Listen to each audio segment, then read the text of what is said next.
welcome to Infosys 3.0, CNBC-TV18 special. I'm SHEREEN BHAN. India's IT tech bellwether has seen many changes. Under Vishal Sikka, the company has now charted out a 5-year plan. Joining us to take us through the Infosys strategy is the chairman of the board, SHESHASAYEE. Mr. SHESHASAYEE, congratulations on taking over from Mr. KV Kamath, and appreciate you joining us here on CNBC-TV18. Well, as I started off by saying, Infosys is now a new entity. KV Kamath was perhaps the link between the old and the new, between the founder era and the Sikka era. You've of course been on the board of the company, you've served with KV Kamath in the past, but do you think that in a sense this is a break from the past, it's an entirely fresh innings from Infosys? I don't think any organization can truly break away from its past, and certainly not an organization like Infosys, which has got a phenomenal heritage and the past which it should be very, very proud of. So there is not even going to be an attempt to break from the past. But that said, yes, of course, it's a new chapter. It's a new chapter in the same book. It's different because clearly we have no founders now, either on the board or on the management, and therefore we have a very different paradigm. And it brings up its own responsibilities, its own opportunities, and I think in that sense, yes, it is new. What are we likely to be seeing done differently from a business model perspective? I'm sure that Infosys is in the process of putting that new model in place. What specifically is going to be different from the past? And also, there's a lot of concern on whether the kind of margins that the IT industry has enjoyed so far, the margin picture is likely to be under threat as well. Are the margins that we've seen up until now a thing of the past? Your comments? No, two things that I would cite as examples of the kind of transformation that business is going to see. One is, of course, the issue of interconnectedness. You have today the changes that are taking place in terms of IoT, in terms of 3D printing. They're all getting connected. You've got intelligence everywhere. And new business models are going to happen in, say, banking. You will see that the physical world and the virtual world are going to get blurred.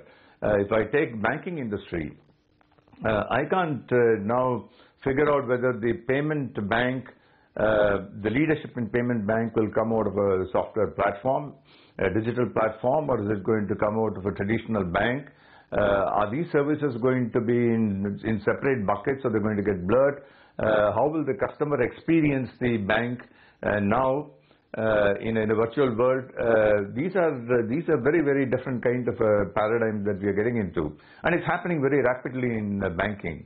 Now, for the IT industry to be prepared to give the right kind of services, the first thing IT industry has to prepare itself is in terms of identifying the opportunities for the client's business, to be sensitive to the kind of impact that technology will make to the client's business and its competitiveness. And therefore, I think this brings a phenomenal kind of responsibility for the IT industries to gear itself with talent, with solutions, and be in a position to offer them and open the opportunity gates for the client. And that's the reason why Infosys, for example, has been emphasizing on the renew and the new. The renew part, as you know, is more in relation to getting better productivity, better quality, being more agile, and all of this will hopefully translate in terms of, if not improving margins, but at least protecting margins, to answer your question. But in terms of the new part, where you're going out and looking at developing new business models for the clients, because you are more agile than your competitor, because you're in a position to get faster to the place before your competitors, there is a chance and there is clearly an opportunity to improve margins there. Now, this is not going to happen on Monday morning. This opening up of the new vistas is a process that has to begin now. But if you're on the spot now, 10 years from now, it opens up. You've got that much more experience, you've got that much more learning, and you've got that much more engagement with the client to be able to walk this opportunity path along with the client. Mr. Seshasayee, since you're talking about the new and renewed strategy that's been put in place by Vishal Sikka, let me take that point forward. Vishal has articulated the 5-year plan for Infosys. He says the company could be able to achieve $20 billion in revenues by 2020. Operating margins could come in at 30%. Within that same period, there is likely to be a significant improvement in employee productivity. Do you feel confident of the 5-year plan as has been articulated by Vishal Sikka? Also, there have been some question marks in some quarters on whether it was actually prudent to articulate a 5-year plan which then ties you down to specific targets. Well, let me make 2 points on this. One is Vishal has clarified that these are aspirational goals. I do believe that it is important to have long-term goals which are quantified.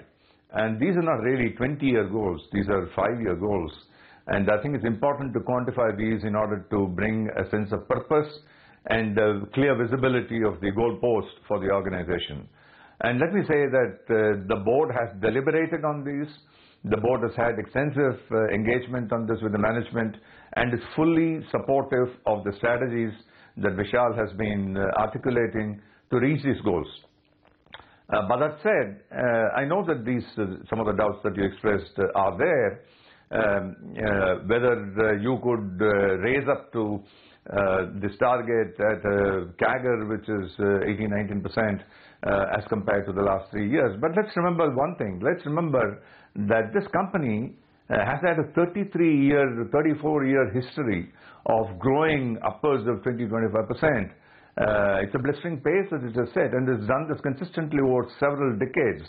Now, for 3 or 4 quarters, if you're going to miss these, that doesn't take away the capability of this company to raise ahead and get back the mojo. I mean, Sachin Tendulkar might have a couple of bad innings, but that doesn't take away his talent in this leadership. So I think it is in that context that you've got to see this. And I certainly think that this is a reachable goal. The kind of initiatives that the leadership has set in motion, which are currently showing early results, are all reinforcing our belief and our faith that this is an achievable goal, and the strategies that we are moving forward to achieve this are sound. You know, Mr. Seshasayee, in our last conversation with Vishal, he said that quarters are volatile animals. So do you believe that while in the long term the strategy has been put in place to be able to achieve the kind of growth numbers that you're looking for or hoping for, the aspirational goals that have been set out, but in the short term, are we likely to continue to see volatility between quarters? The company has been forced to live with earnings volatility before the Sikka period started. Is that a possibility? You know, I come from an industry which has been notoriously cyclical. And so we are very good at predicting the long-term future, but the next month is always the issue. So that's very characteristic of many parts of the business. In that sense, you will certainly have some headwinds, some tripping up taking place on a quarter-to-quarter basis. But I think the way that we should begin to now judge any industry, I would say, is to look at the secular trend of that industry, of that business. The way to judge any company is in terms of its competitiveness, that it demonstrates for the sustainable growth of the company for the future. Quarter to quarter, there could be some trippings. Now, in that sense, I think, and with Vishal, that we may have a few quarters which don't quite show the same level of CAGR as is required to reach the vision. But we've got to look at this on a secular basis. Let me pick up on that point that you mentioned, that on a quarter-on-quarter basis, the company could be faced with certain headwinds. If I were to ask you today, what do you believe are the most significant headwinds that concern you, concern the Infosys board?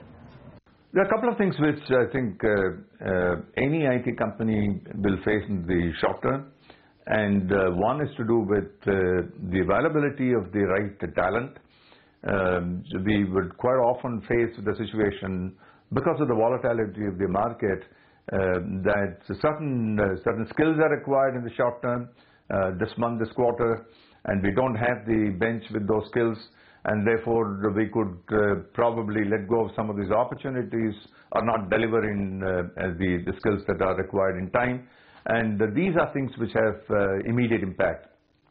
And this has always been an issue with this industry, and I can't see this problem going away for many years.